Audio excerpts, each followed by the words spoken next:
اعوذ باللہ من الشیطان الرجیم بسم اللہ الرحمن الرحیم۔ السلام علیکم ناظرین، آپ دیکھ رہے ہیں چراغ رحمت HD اسلامک۔ پیش خدمت ہے پروگرام جب آنکھ کھلے ڈاکٹر KS بٹالوی کے ساتھ۔ ناظرین، جیسا کہ آپ کو معلوم ہے، ہم نے سورہ توبہ کا ترجمہ اور تفسیر شروع کیا ہوا ہے۔ چند ناگزیر وجوہ کی بنا پر کچھ لیٹ ہو گئے ہیں، اس کے لیے معذرت چاہتے ہیں۔ آج کی آیت مبارکہ ہے آیت نمبر 53 یعنی 53۔ ملاحظہ فرمائیں اور چینل کو سبسکرائب کریں، شیئر کریں، لائک کریں۔ پہلے بھی ہم یہ عرض کرتے رہے ہیں کہ یہ سارا سسٹم، یہ سارا کچھ ہم نے صرف اور صرف تبلیغ کے لیے شروع کیا ہوا ہے، اور آپ بھی اس تبلیغ میں اپنا حصہ ڈالتے ہوئے اس کو لائک کریں، شیئر کریں، سبسکرائب کریں۔ آپ کا بھی آخرت میں حصہ ڈل جائے گا۔ ملاحظہ فرمائیں آیت نمبر 53۔ قُلْ أَنْفِقُوا طَوْعًا أَوْ كَرْحًا لَنْ يُتَقَبَّلَ مِنْكُمْ۔ کہہ دے خوشی سے خرچ کرو یا ناخوشی سے، تم سے ہرگز قبول نہ کیا جائے گا۔ إِنَّكُمْ كُنْتُمْ قَوْمًا فَاسِقِينَ، بے شک تم ہمیشہ سے نافرمان لوگ ہو۔ ناظرین، اس آیت مبارکہ میں اللہ تبارک و تعالیٰ نے مشرکین اور منافقین اور فاسقین کے لیے بڑے کھلے کھلے الفاظ میں، بڑے واضح الفاظ میں حکم فرما دیا کہ تم اللہ کے راستے میں اپنا مال خوشی سے خرچ کرو یا ناخوشی سے، یعنی مجبوراً خرچ کرو یا خوشی سے۔ اللہ قبول کرنے والا نہیں، کیونکہ فاسق و فاجر لوگوں کی کوئی نیکی، کوئی مال، کوئی زکوٰۃ، کوئی صدقہ، کوئی خیرات قابل قبول نہیں۔ اور یہی بات اللہ تعالیٰ نے یہاں واضح فرما دی ہے۔ قُلْ أَنْفِقُوا طَوْعًا أَوْ كَرْحًا۔ اوپر کی آیت میں منافقین کے لیے بہرحال عذاب ہے۔ اب اس آیت میں فرمایا کہ اس عذاب سے کسی طور وہ نجات نہیں پا سکتے، یعنی انہیں ہر حال میں عذاب سے دوچار ہونا ہے۔ عذاب سے بچنے کے لیے کوئی اور راستہ نہیں سوائے اسلام قبول کرنے کے، مسلمان ہونے کے، مومن ہونے کے، متقی ہونے کے۔ سب سے پہلے کلمہ پڑھ کے مسلمانوں کی صف میں شامل ہونے پر عذاب سے نجات کا وعدہ مل جائے گا۔ لیکن یہ منافقین، یہ فاسق و فاجر لوگ کبھی بھی اس طرف نہیں آتے، وہ کبھی بھی اس پہ راضی نہیں ہوتے۔ ان کے اندر شیطانیت بھری ہوتی ہے، منافقت بھری ہوتی ہے، وہ تو اسلام کے خلاف ہی کام کر کے خوش ہوتے ہیں۔ آخرت میں ان کی کوئی نیکی قبول نہیں ہے۔ غزوہ تبوک کے موقع پر بعض منافقین ایسے بھی تھے جو کہتے تھے کہ ہمیں ساتھ جانے سے معافی دے دیں، ہم آپ کی مالی معاونت کریں گے، مالی اعانت کریں گے۔ تو اللہ تعالیٰ نے اس بات کا جواب دیا کہ چاہے خوشی سے دو، چاہے مجبوری سے، کوئی بھی صدقہ، کوئی بھی خیرات، کوئی بھی معاملات، کوئی بھی مالی معاملات قابل قبول نہیں۔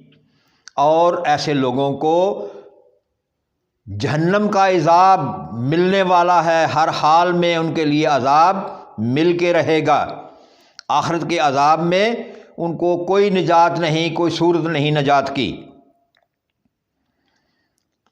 انہی کا جواب اللہ تعالیٰ نے اس آیت میں دیا ہے کہ جن لوگوں کے دلوں میں نفاق اور اللہ تعالیٰ اور رسول اللہ صلی اللہ علیہ وآلہ وسلم کی دشمنی بھری ہو، ان کی مالی امداد کسی طور قبول نہیں۔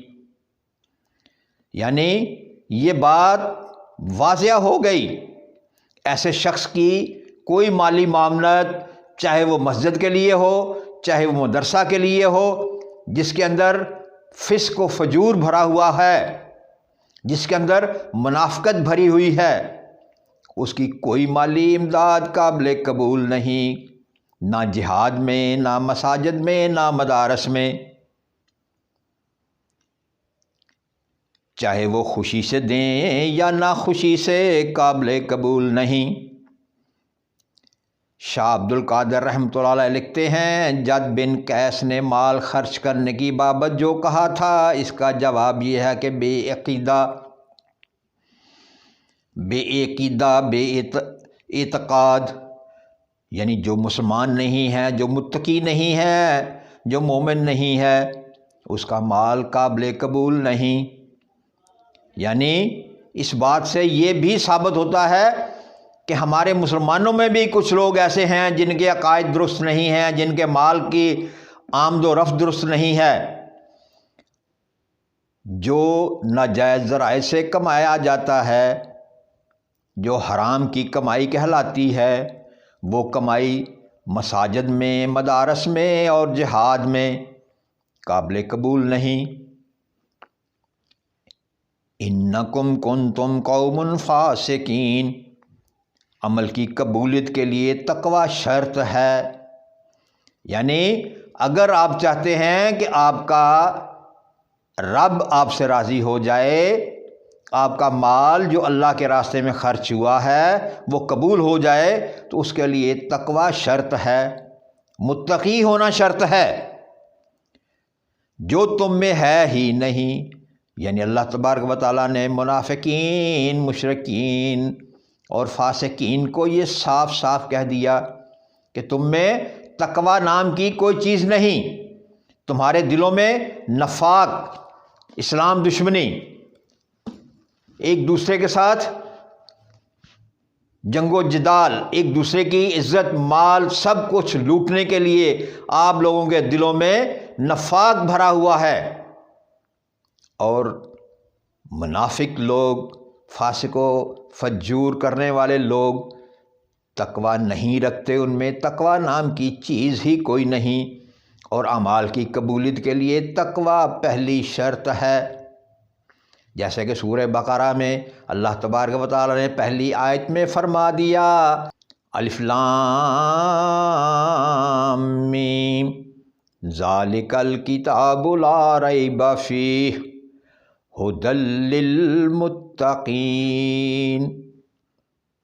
یعنی اللہ تبارک و تعالیٰ کا یہ فرمان اپنی کتاب کے آغاز میں ہی کہ یہ وہ کتاب ہے جس میں کچھ شک نہیں، اور ہدایت ہے متقین کے لیے۔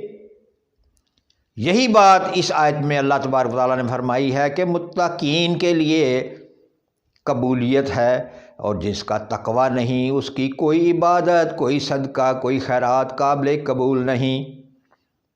اللہ تبارک و تعالیٰ سے دعا ہے کہ اللہ ہمیں متقین کی صف میں شامل کر دے اور ہمیشہ اسی صف میں شامل رکھے۔ اللہ کی رضا کے بغیر متقین کی صف میں رہنا بھی دشوار ہے۔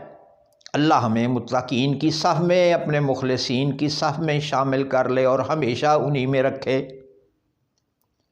سبحان ربک رب العزت عما یصفون وسلام علی المرسلین والحمد للہ رب العالمین۔